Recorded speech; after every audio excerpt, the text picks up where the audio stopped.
এই বইটা যদি কেউ পড়ে, অন্তত এই শব্দ কোনো মুসলমানের শানে সে আর ব্যবহার করবে না যে অমুক মুসলমান তিনি নবী বিদ্বেষী, তিনি সাহাবী বিদ্বেষী। তো আল্লাহ রসুল মাজলুমকেও সাহায্য করতে বলেছেন, জালেমকেও সাহায্য করতে বলেছেন। তো আজকে মসজিদে হারামে বসে নিয়াত করলাম আমি উভয় শ্রেণীকে, এই হাদিসের উপর আমল করে উভয় শ্রেণীকে সাহায্য করবো ইনশাআল্লাহ।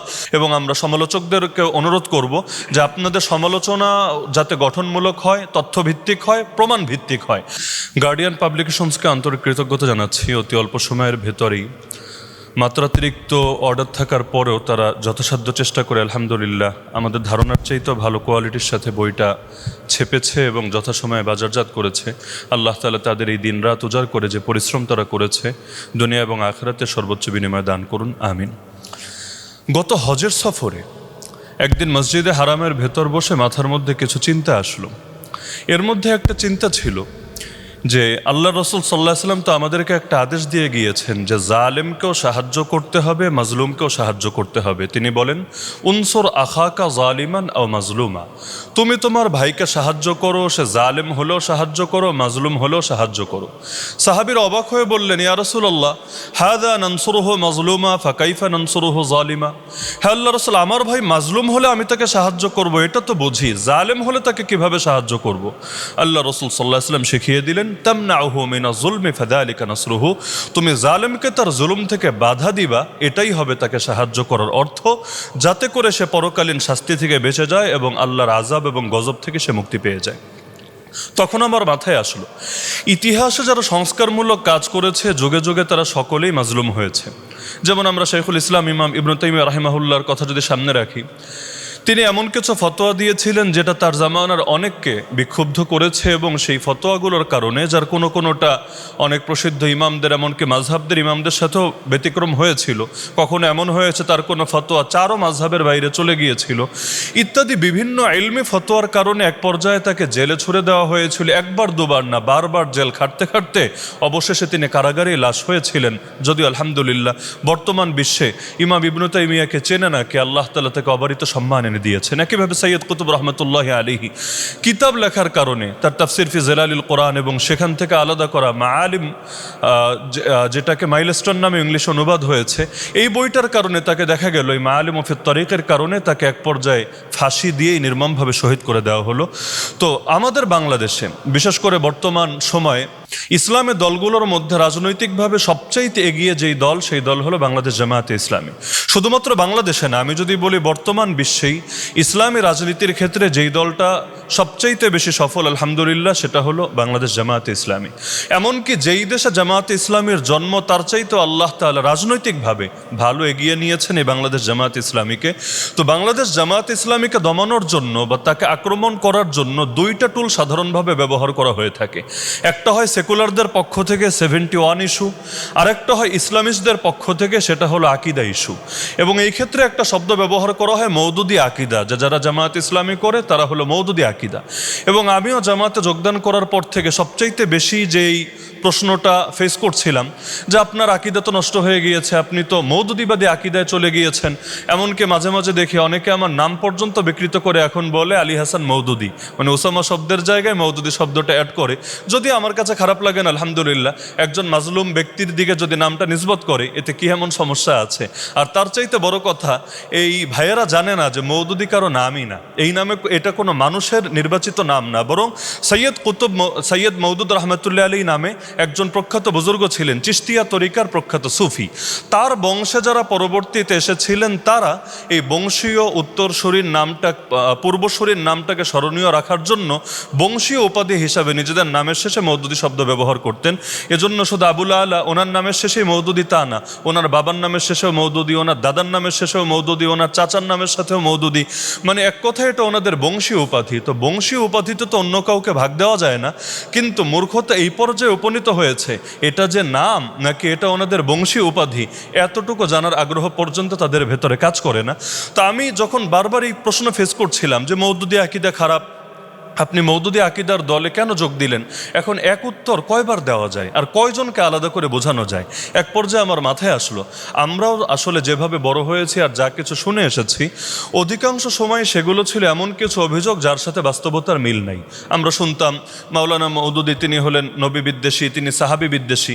পরবর্তীতে পড়াশোনা করতে গিয়ে দেখলাম যে যেই বাক্যগুলোকে উদ্ধৃত করা হয় এর অনেকগুলোকেই বিকৃত অনুবাদ করা হয়, কোথাও কাটছাট করা হয়, কোথাও তিনি বোঝাতে চেয়েছেন একটা কিন্তু এর দ্বারা ভিন্ন একটা অর্থ দাঁড় করানো হয়।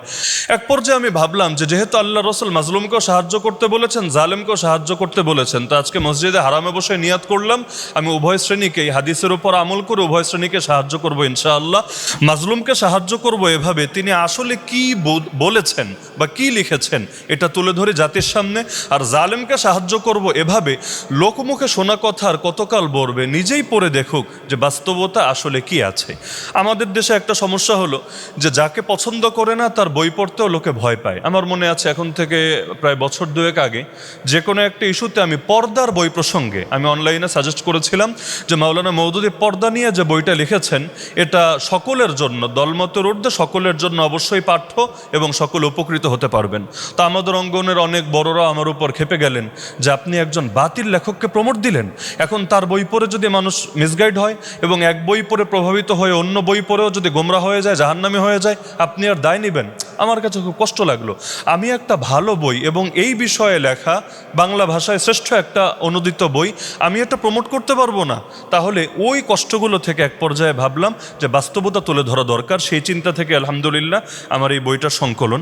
এখানে আমার নিজস্ব কথা নাই বললেই চলে, যেখানে আমার কোনো উদ্ধৃতি বা আমার কোনো পর্যালোচনা আমি যোগ করেছি সেটা আলাদা করে প্রকাশনী সুন্দরভাবে বক্স আকারে সাজিয়ে দিয়েছে যাতে কারো বুঝতে কষ্ট না হয় যে কোনটা মাওলানা মওদুদের বক্তব্য আর কোনটা আমাদের পর্যালোচনা। তো আপনারা বই উল্টালে দেখবেন অধিকাংশ জায়গায় এমন কোনো বক্স নেই। আমরা যে কাজটা করেছি ইসলামের মৌলিক বিষয়গুলোতে মাওলানা মওদুদির কথাগুলোকে বিক্ষিপ্ত উদ্ধৃতি আকারে না, পুরো আর্টিকেল বা পুরো সংশ্লিষ্ট নিবন্ধটাকে এনে একত্র করে দিয়েছি। কারণ মাওলানা মওদুদি আকীদা নিয়ে প্রচুর আলাপ করে গিয়েছেন কিন্তু সেগুলো ছড়ানো ছিটানো। এখন যদি আমি কাউকে বলি আসলেই দেখেন জামাতের আকীদা খারাপ কিনা বা মাওলানা মওদুদির আকীদা খারাপ কিনা, এখন কয়টা বই পড়বে আর কয়জনের এত সময় আছে ওনা সব বই পড়ে পড়ে ঘেটে ঘেটে বের করবে? তা আমি চেষ্টা করেছি যে প্রতিটা বিষয়ে, যেমন আমরা প্রথমে শিরোনাম দিয়েছি ঈমান, ঈমান নিয়ে তিনি কি কে বলেছেন এক জায়গায় এনে একত্র করলাম। তাওহীদ নিয়ে তিনি কি কে বলেছেন সব এনে একত্র করলাম। রিসালাত, সাহাবা, এরকম মৌলিক বিষয়গুলোতে তিনি কোন জায়গায় কি বলেছেন সব এক জায়গায় এনে একত্র করলাম। আমার উদ্দেশ্য এই বই লেখার দ্বারা এটা না যে আমরা কারো সাফাই গাইব, অথবা এটাও না যে আমরা চলমান সব বিতর্কের কফিনে শেষ পেরেক ঠুকে দিব।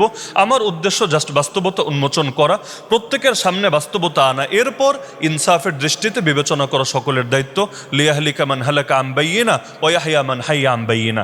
এখন এই বই দেখার পরে কেউ যদি মনে করে না আসলেই মাওলানা মওদুদির লেখায় আমি সমস্যা পেয়েছি, তো ওয়েলকাম আপনাকে, আপনি আপনার সমালোচনা করেন, পর্যালোচনা করেন।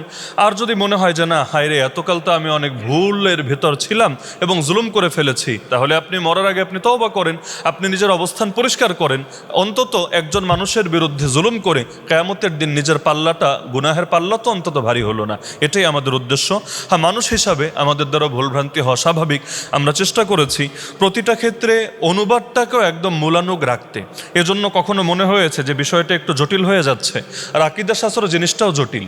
কি এখন চাইলে একটু সহজ করে উপস্থাপন করা যেত, কিন্তু সহজ করতে গিয়ে আবার ভয় হচ্ছে যে এতে মাওলানার যে ভাবটা বোঝাতে চেয়েছেন সেটা কিছুটা হলেও একটু পরিবর্তন হয়ে যায় কিনা। তো পরিবর্তন হলে সেটা তো আমার কলম হয়ে যাবে, মাওলানার কলম থাকবে না। এজন্য আমরা চেষ্টা করেছি হুবহু উদ্ধৃতি তুলে ধরতে। আমি আশা করি পাঠক যারাই এটা পড়বেন ইনশাআল্লাহ উপকৃত হবেন। আমিও বইটার কাজ করতে গিয়ে অনেক জায়গায় ধারণার চাইতেও বেশি উপকৃত হয়েছি। একসময় অনেক কিছু আমার সামনেও ক্লিয়ার ছিল না, যেমন সিফাতে বারি তাআলা, আল্লাহ তাআলা সিফাতের ব্যাপারে মাওলানা মওদুদির আকীদা কি, আল্লাহ কোথায় আছেন এ ব্যাপারে মাওলানা মওদুদির আকীদা কি, এরকম সূক্ষ্ম সূক্ষ্ম অনেক বিষয় এমন যেটা আলোচনায় আসে না, এগুলো আমার সামনেও ক্লিয়ার ছিল না, কিন্তু কাজ করতে গিয়ে আমি উপকৃত হয়েছি আলহামদুলিল্লাহ। তবে এটাই আমাদের শেষ কাজ না, আমরা শেষেও লিখে দিয়েছি। পাঠকদের যদি আগ্রহ থাকে এবং আমাদের সমালোচক ভাইয়েরাও যদি মুনাসিব মনে করেন আমরা এই কাজ এগিয়ে নেব ইনশাআল্লাহ। কারণ মাওলানা এত লেখা লিখেছেন আকীদা বিষয়ে, যেটা আসলে এখানে 407 পৃষ্ঠা, এর মধ্যে সংকলন করা আসলে কখনোই সম্ভব না। এটা যদি 4000 পৃষ্ঠাও আমরা করি, মানে এটা যদি আরও 10 খণ্ড আমরা করি, তবুও মাওলানা আকীদা নিয়ে যা লিখেছেন এটা আমরা আসলে একত্র করতে পারবো না। তো আমি মনে করি যে উদ্দেশ্যকে সামনে রেখে আমরা লিখেছি, আল্লাহ তাআলা সেই উদ্দেশ্যকে সফল করবেন। এবং আমরা সমালোচকদেরকে অনুরোধ করব যে আপনাদের সমালোচনা যাতে গঠনমূলক হয়, তথ্যভিত্তিক হয়, প্রমাণ ভিত্তিক হয়। আর আমরা অনুসারী ভাইদেরকেও বলবো, আপনারা এই বই থেকে সবচাইতে বেশি যে ফায়দাটা নিতে পারবেন সেটা হলো যে প্রতিটা বিষয়ে মাওলানার কোথায় কি বলেছেন না বলেছেন, শুধু এক জায়গার বক্তব্য না, 10 জায়গার বক্তব্য যখন আপনাদের সামনে থাকবে ইনশাআল্লাহ, কেউ আপনাদেরকে চাইলেই মাথা বিগড়ে দিতে পারবে না এবং চাইলেই যেভাবে মনে চায় সেভাবে ট্যাগ লাগাতে পারবে না ইনশাআল্লাহ। যেমন আমির মুআবিয়া রাদিয়াল্লাহু আনহুর ব্যাপারে মাওলানা মওদুদির কি আকীদা, এটাও এখানে চলে এসেছে। সাহাবীদের যুদ্ধগুলোর ব্যাপারে কি আকীদা, সেটাও চলে এসেছে। আমি যদি বলি তাহলে এই বইয়ের সবচাইতে গুরুত্বপূর্ণ পয়েন্টটি হলো আল্লাহ রসুল সাল্লাহ সাল্লাম সহ নবীদের অংশটা এবং সাহাবিদের অংশটা। কারণ মাওলানা মওদুদিকে এইটা একটাই বেশি দেওয়া হয়, নবী বিদ্বেষী আর সাহাবি বিদ্বেষী। আমি আশাবাদী এই বইটা যদি কেউ পড়ে, অন্তত এই শব্দ কোনো মুসলমানের সামনে সে আর ব্যবহার করবে না যে অমুক মুসলমান তিনি নবী বিদ্বেষী, তিনি সাহাবি বিদ্বেষী। এতটুকু পর্যন্ত আমি আশা করি এই বইয়ের ওভারভিউ বা মূল বিষয়টা আমি ফুটিয়ে তুলতে পেরেছি। আর আমাদের সম্মানিত অতিথিবৃন্দ এবং স্কলারদের থেকে আমরা ইনশাআল্লাহ গুরুত্বপূর্ণ দিক নির্দেশনা শুনবো। আমি সবাইকে আবারও কৃতজ্ঞতা জানাচ্ছি, ধন্যবাদ জানাচ্ছি। জাযাকুমুল্লাহু খাইরান।